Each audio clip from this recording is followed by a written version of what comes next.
ChainCulture.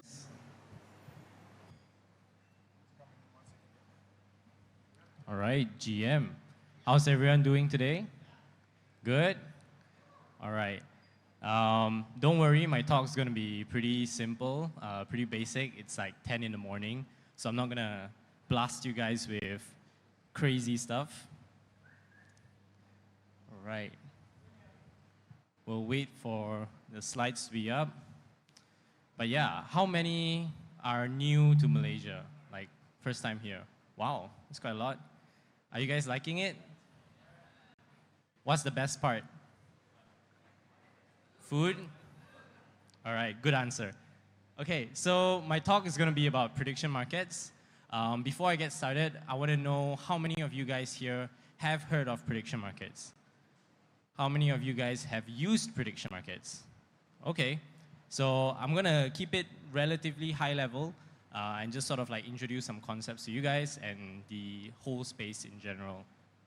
So what are prediction markets? Prediction markets, in very simple terms, are like stock markets for events. The most common type of prediction markets are binary prediction markets, which means that you can bet on yes or no, up or down, those kind of things. So usually, like, how would you price these prediction markets is based off the probability itself. So for example, here, it's at 49%. It's at... Hello? Okay, we're back. So it's at 49%. Hello? Okay. So I'm going to stay here and try not to move, but if it's at 49%, then it's 49 cents. Okay, very simple. But a quick history on prediction markets, it's not anything new. So if you think about it, betting, trading, and speculating are all social activities. If you think about meme coins, when you hear about meme coins, when people tell you to buy something, it's all a social reinforcement, right? You wouldn't bet on a coin or buy something if you didn't hear about it or read about it on Twitter and stuff like that. But yeah, prediction markets have been around for a very long time. People use it to bet on who's the next political leader, are there going to be crop yields, is it going to rain tomorrow, those kind of things. So there's generally 4 types of prediction markets. We have the range and numerical prediction markets, or sometimes it's known as scalar prediction markets. These two have sort of overlaps because they're all about numbers. And then we have binary and categorical. And again, there are overlaps as well. So sometimes they bundle it all together. But most of the time, if you see binary prediction markets, you don't see anything related to numbers. But in some cases, you may see a platform doing all. So if you've been active on Twitter or just active in the crypto scene, you've probably heard a lot of people talk about prediction markets. So why, right? If we look at just the week of September, like the last week of September, we actually see that prediction market volume actually outperformed meme coin trading volume on Solana. And on a single day itself in October, I think just last week, we actually see about $400 million of trading volume in just a single day. And within a month, we're hitting like $2 billion. To give you a scale of how big that is, during the elections, we hit about $1.5 billion, maybe 2. And it kind of dipped after the elections. And just like 2 months ago, maybe 1 month ago, it sort of like pumped up again. We see companies like Polymarket raise $2 billion, which is very big. It's probably one of the biggest crypto fundraise. And we also see Kalshi, which recently raised like $300 million as well. So all of these prediction markets are actually focused within like Europe and America. But actually, within Asia itself, there's a huge market that nobody is tapping into yet. If we look at like legal and like tracked platforms, even Asia's iGaming revenue is actually much bigger than Europe and America. But on untracked venues, or like to be a little bit more casual, illegal venues, Asia is basically like 4 times bigger. So there's actually still a lot of potential to be basically like grown in this space. And I don't think that like we're at a top yet. Just looking at prediction markets alone across all chains, we have more than 100 prediction markets right now. This list is not extensive at all. And if we look at the poly market landscape, which is like one of the largest prediction markets out there, we can see a bunch of people building on poly market. Not all of these are prediction market projects. They just threw in like X and Chainlink and a bunch of other stuff. But this is just looking at poly markets landscape. If you look at other prediction markets, there's way more. So I personally think a lot of people will start building upwards in this way, right? So we have prediction markets, which sort of form the base liquidity layer. And these are sort of like Lego blocks, if you think about it, similar to like DeFi. Then on top of prediction markets, people will start building mobile apps, Telegram bots, AI agents, APIs, aggregators. All of this will basically form the distribution layer. And then on top of that again, that's when we start to have things that allow us to have more utility. So lending and borrowing on prediction markets is something that nobody has properly built yet. A lot of people have attempted to, but there's a lot of like liquidation risk. But I think in pretty soon, like a lot of people will start finding ways of how you can have like zero loss prediction markets or lending and borrowing, this kind of stuff. So right now it sounds like everything can be a prediction market. But the question is whether it should be a prediction market. So we've seen people talk about tap trading. So like if you've heard of Euphoria, there's tap trading. There's something called mention markets as well. So basically like, what will Jerome Powell say when he goes on stage? Is he going to say good morning? Is he going to say good afternoon? Is he going to cough? Those kind of stuff, right? All of these, in my opinion, do not really have a lot of significance. So I personally think that like it's just purely for entertainment.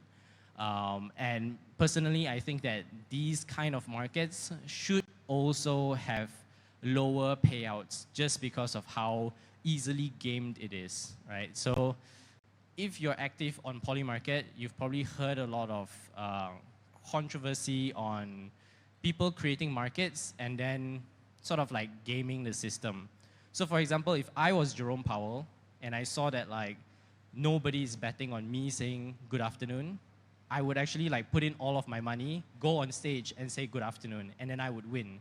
So this is why I think that like these things aren't really prediction markets. But yeah, we will start to see a lot of projects build out now, especially when it's hyped. So we'll have the divergence and then basically the convergence. So it's very similar to like when DEXs were hot, I think like during DeFi summer. So like that was 4 or 5 years ago maybe. So a lot of people building DEXs and then eventually only a few survive. Same goes for L2s, just a few years ago, I think maybe 3 years ago. Same thing, a lot of people building L2s and then now only a few are surviving. AI agents, same thing. Everyone's building AI agents and then now only like a few survive. So I think basically prediction markets will be the same. So why is it booming? I think that a lot of people like it because there's cultural relevance. For example, will Taylor Swift break up with her fiance? Or like, what's the next album that she's gonna release? So a lot of people like these kind of things. It's fun, it's engaging. And oftentimes there's a lot of instant gratification that you can get compared to like buying Bitcoin or like buying Hype or any other token and just holding it. And yeah, there's also a lot of impact that can be delivered with prediction markets. I'll touch on that a little bit later. But yeah, if you think about why it matters, it's because based on some statistics, prediction markets actually are able to forecast accurate results 90% of the time, even a week before it happened. And this is much more accurate than a lot of like traditional forecasting. So that's why people like it. And if you think about now with like a lot of AI and like fake news going on, people are treating prediction markets as a way of like gauging what's the real truth. And touching on the societal impact that I was mentioning just now, there's something called futarchy, where basically it's a prediction market, but rather than betting on what the outcome is, you're voting on what the outcome should be. So you're putting your money where your mouth is. I think that, you know, maybe the government should do this or do that, and basically that's how people decide whether to make this decision or not. So I think prediction markets still have a lot to build on. There's still a lot of gaps, for example, within the liquidity side of things. With everyone building prediction markets now, I think it's going to be a little bit challenging. Oracles as well. Again, with Polymarket, there's been a lot of cases where the oracles resolve certain outcomes wrongly. And also in terms of like distribution and UX. So we will see a lot of people start building around these areas.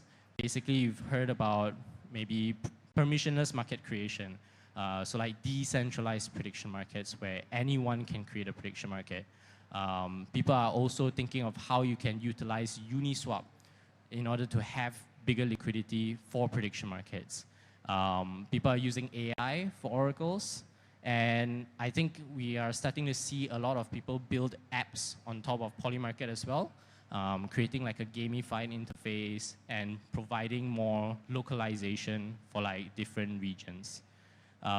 So yeah, like I haven't really talked about my project, but basically we're building Foresight, which is a social first prediction market.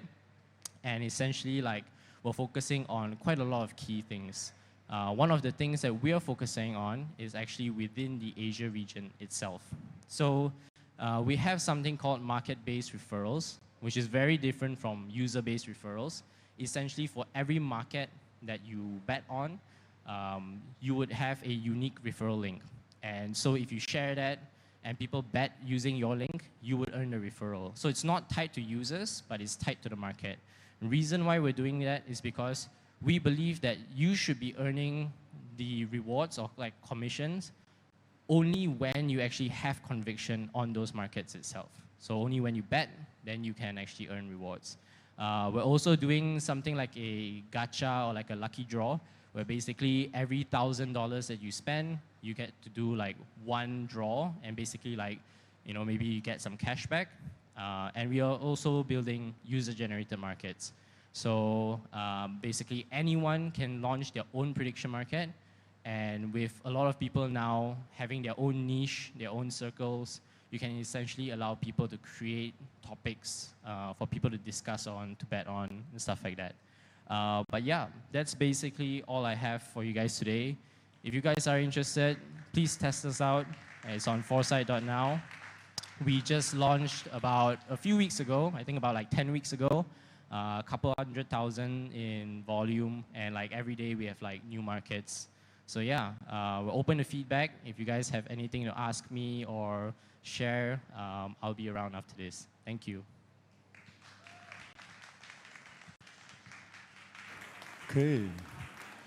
Thank you, Eason. Thank you very much. ChainCulture.